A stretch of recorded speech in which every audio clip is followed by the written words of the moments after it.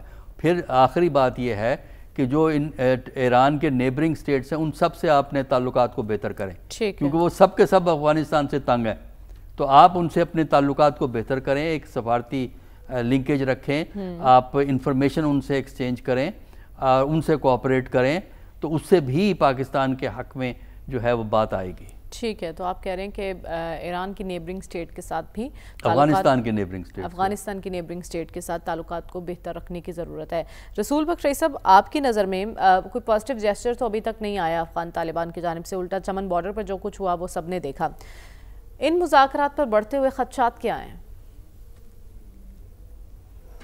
خدشات یہ ہیں کہ افغانستان اسی طریقے سے دنیا سے بالکل کٹ کے رہے گا اور وہاں پہ غریب عوام اسی طریقے سے ان کے ظالمانہ نظام میں پھنسے رہیں گے۔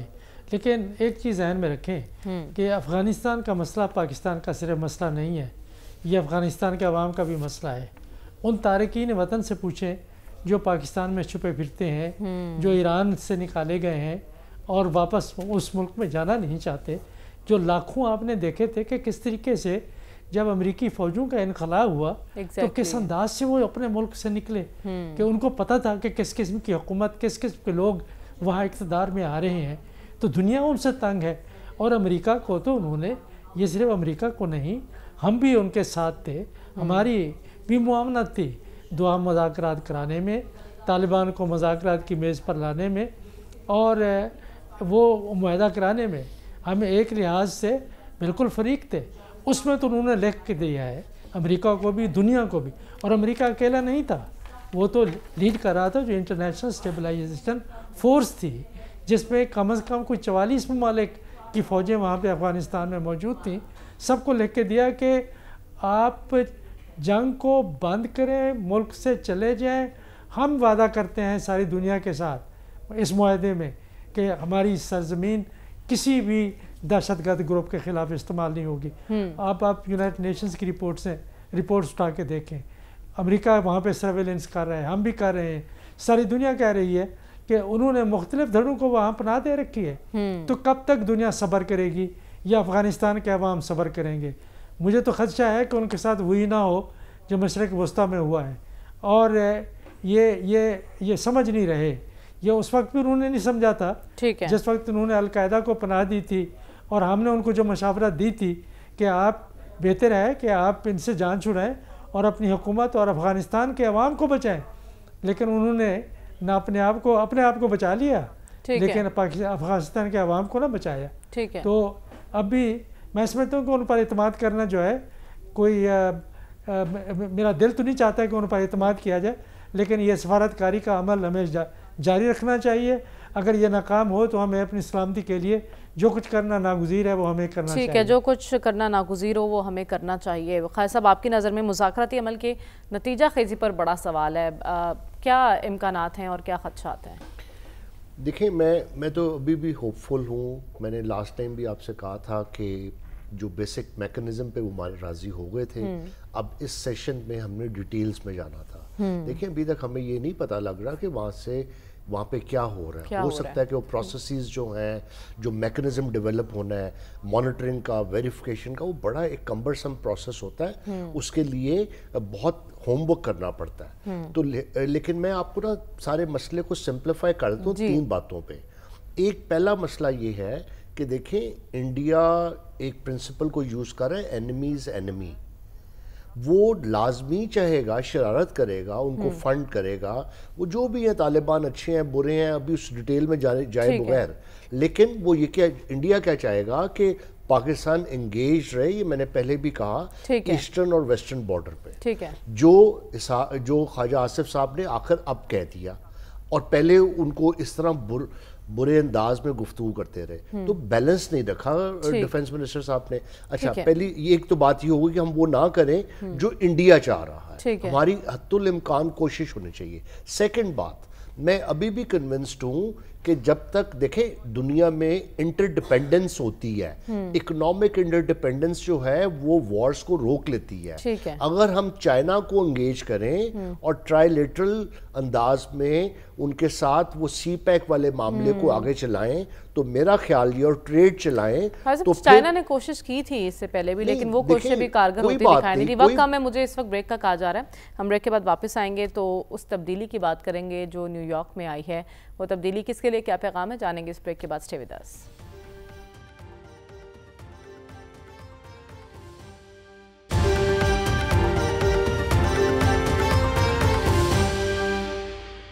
ویلکم بیک ناظرین۔ نیو یارک میئر کے الیکشن میں نئی تاریخ رقم ہو گئی۔ وہ شخص جس کی سب سے زیادہ مخالفت ٹرمپ کی جانب سے کی جا رہی تھی، وہی مسلم امیدوار زہران ممدانی ان الیکشنز میں کامیاب ہوئے ہیں اور 1969 کے بعد سب سے زیادہ ٹرن آؤٹ ریکارڈ کیا گیا ہے، یعنی 20 لاکھ سے زائد ووٹرز نے اپنا حق رائے دہی استعمال کیا اور ٹرمپ کے مخالف کو جتوا دیا۔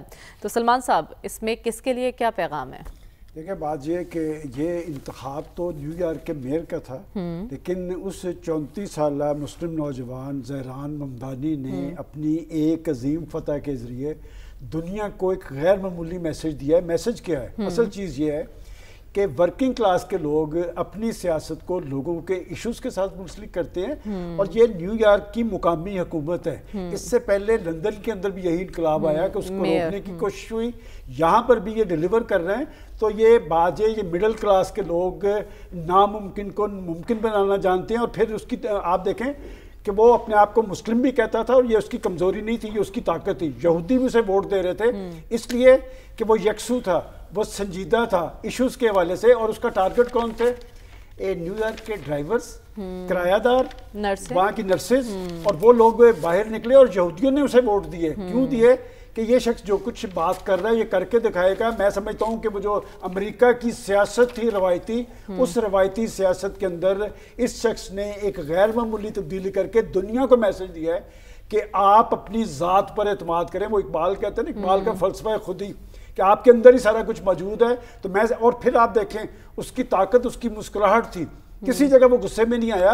اور پھر اس نے 3 لوگوں کے بارے میں کیا کہا؟ نیتن یاہو کے بارے میں اس نے کہا، اسے سوال کیا کہ نیتن یاہو اگر نیو یارک آئے گا تو آپ کیا کریں گے؟ اس نے کہا میں پکڑ کے اندر کر دوں گا، یہ غزہ میں وہاں کے بچوں کا قاتل ہے۔ نریندرا مودی کے بارے میں پوچھا کہ یہ کون ہے؟ اس نے کہا کہ یہ گجرات کے مسلمانوں کا قاتل ہے۔ اور وہ ٹرمپ صاحب، اصل ویسے کریڈٹ جو اس کو زہران ممدانی کے جیت کا ہے وہ ٹرمپ کو دینا چاہیے، کہ ٹرمپ صاحب نے اس کو ٹارگٹ کیا تھا، لوگوں کو سمجھ لگ گئی کہ اس بندے میں کچھ ہے۔ اور میں سمجھتا ہوں کہ اب وہ بائی برتھ چونکہ امریکن نہیں ہے، اگر یہ امریکن ہوتا تو یہ پریزیڈنشل بہترین کینڈیڈیٹ ہوتا۔ ہاں، تو ڈاکٹر صاحب یہ بھی کہا جا رہا ہے کہ ان کو میئر بننے سے روکنے کے لیے عرب پتیوں نے کروڑوں ڈالر خرچ کیے ہیں، لیکن وہ جو پیسے کی طاقت ہے وہ بھی ایک طرف چلی گئی۔ لیکن 2 بڑے واضح سبق ہیں جو ہمارے لیے بھی ہیں، ساری دنیا کے لیے بھی ہیں۔ ایک تو یہ ہے کہ اس نے بڑے لوگوں کی سیاست کی بجائے عوام کی سیاست کی ہے۔ اب اس کا میں ابھی تھوڑا سا وضاحت کر دوں گا تھوڑی دیر میں۔ اور دوسرا یہ ہے کہ جہاں جمہوریت ہو، جینون جمہوریت ہو، وہاں اگر لوگ، خاص کر عام آدمی ہمت کرے اور اپنا ووٹ کو استعمال کرے تو چینج کی جا سکتی ہے۔ یعنی جمہوریت ہی ایک ایسا نظام ہے جس میں کہ آپ پرامن طریقے سے چینج کر سکتے ہیں، بشرطے جمہوریت کو اس کی صحیح سپرٹ میں چلنے کا موقع دیا جائے۔ آپ کہہ رہے ہیں جن 3 باتوں پر انہوں نے الیکشن جیتا ہے، زور دیا، وہی ان کے لیے چیلنجز ہے۔ تو آپ کو لگتا ہے رسول بخری صاحب ان چیلنجز کو میٹ کر سکتے ہیں؟ وہ دیکھیں بالکل کر سکتے ہیں، اس لیے کہ ان میں ایک موٹیویشن ہے، انرجی ہے، اور عوام کو انہوں نے متحرک کیا ہے، موبلائز کیا ہے۔ وہ ایک بڑی طاقت ہے، اور ایک ایسے نظام کی وہ سربراہی کریں گے جو بہت ہی مؤثر ہے، اور وہاں پہ بھی اختیارات کی تقسیم ہے۔ ان کو ان کی حمایت کے لیے ایک سٹی کونسل ہے، اور پھر انہوں نے تعلیم کے نظام میں بہتری لانے کا ہے، اس کی منصوبہ بندی ہے، ہاؤسنگ کا ایشو ہے۔ ایک ہے وہاں پہ میٹروپولیٹن ٹرانسپورٹ اتھارٹی جو میئر کے انڈر تو نہیں ہوتی، انہوں نے بات تو کی ہے کہ فری اور فاسٹ ٹرانسپورٹ وہ مہیا کریں گے، لیکن ایسا ہو نہیں سکتا کیونکہ وہ ان کے ہاتھ میں نہیں ہے۔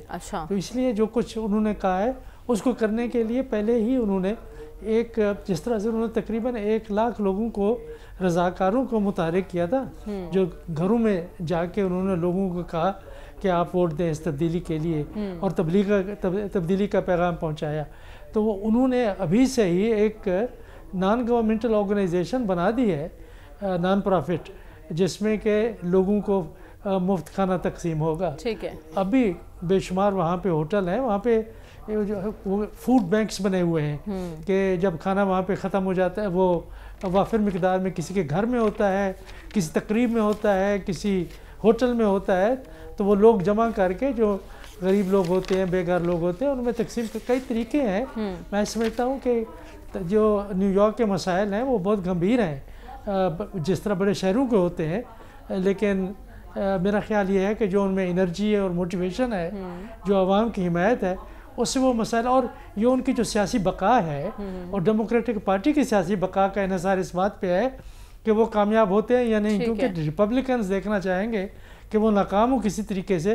اگر وہ کامیاب ہوتے ہیں تو ڈیموکریٹک پارٹی کی جو سیاست ہے قومی سطح پر وہ زیادہ چمکے گی, وہ پھر سیاست زیادہ چمکے گی. خالد صاحب, آپ کی نظر میں ٹرمپ کی مخالفت کے ساتھ ایک تو جیت جانا اور پھر کام جاری رکھنا اور ان چیلنجز کو میٹ کرنا کتنا مشکل ہوگا زہران ممدانی کے لیے؟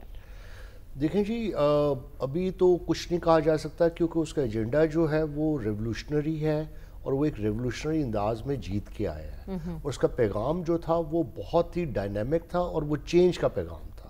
اور اس کا پیغام جو تھا, جیسے آپ نے پہلے ذکر کیا ہے, وہ صرف امریکہ یا نیو یارک کے لیے یا امریکہ کے لیے نہیں, وہ پورا یونیورسل پروگرام ہے, اس کا پیغام ہے. اور اس کا پیغام جو ہے وہ اس وقت پاکستان کے لیے بھی ہے اور پاکستان کی اشرافیہ کے لیے ہے اور محترم نواز شریف صاحب اور محترم زرداری صاحب کے لیے ہے. اور وہ کیا پیغام ہے, میں پیغام اس کا زہران ممدانی کا دے دیتا ہوں. Turn up the volume mister prime minister of Pakistan, honourable prime minister of Pakistan. Pakistanis are ready to bring change and to defeat the political dynasties for good of Pakistan. Pakistan کے لوگ تیار ہیں کہ پاکستان کی اشرافیہ کو شکست دیں ایک اچھے پاکستان کے لیے. یہ ہے میسج اس کا. اس نے اشرافیہ کو شکست دی. دیکھیں, نہ اس کے پیچھے کوئی بلینئر تھا, نہ کوئی ڈونر تھا, نہ کوئی ملٹی نیشنل تھی, نہ کوئی کارپوریشن تھی, نہ کوئی میڈیا ہاؤس تھا, اور نہ کوئی بڑا خان بہت زیادہ تھے, اور ان سب کو انہوں نے مات دیتے ہوئے حق اور سچ کے لیے. اس کے ساتھ ہی پروگرام کا وقت ختم ہوا چاہتا ہے. ہمیں اجازت دیجیے. اللہ حافظ.